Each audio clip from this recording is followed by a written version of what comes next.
مکتوب نمبر 36 اپنے بھائی عقیل علیہ السلام کے نام، جس میں اپنے بعض لشکروں کا ذکر فرمایا ہے،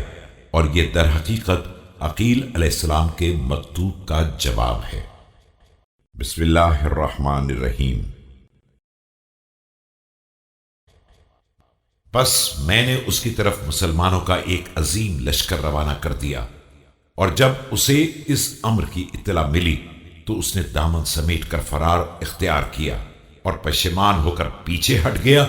تو ہمارے لشکر نے اسے راستے میں جا لیا جبکہ سورج ڈوبنے کے قریب تھا۔ نتیجہ یہ ہوا کہ دونوں میں ایک مختصر جھڑپ ہوئی اور ایک ساتھ نہ گزرنے پائی تھی کہ اس نے بھاگ کر نجات حاصل کر لی، جبکہ اسے گلے سے پکڑا جا چکا تھا اور چند سانسوں کے علاوہ کچھ باقی نہ رہ گیا تھا۔ اس طرح بڑی مشکل سے اس نے جان بچائی، لہذا اب قریش اور گمراہی میں ان کی تیز رفتاری اور تفریقے میں ان کی گردش اور ضلالت میں ان کی منہ زوری کا ذکر چھوڑ دو۔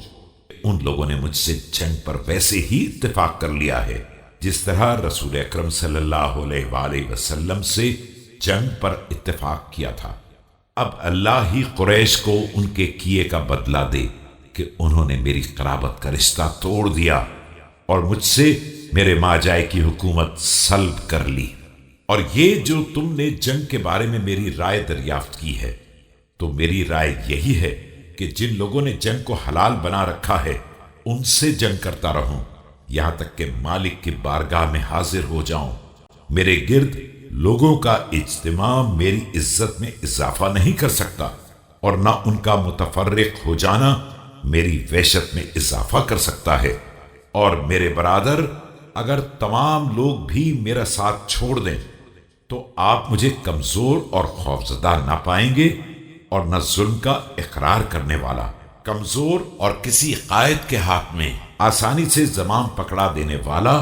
اور کسی سوار کے لیے سواری کی سہولت دینے والا پائیں گے، بلکہ میری وہی صورتحال ہوگی جس کے بارے میں قبیلہ بنی سلیم والے نے کہا ہے۔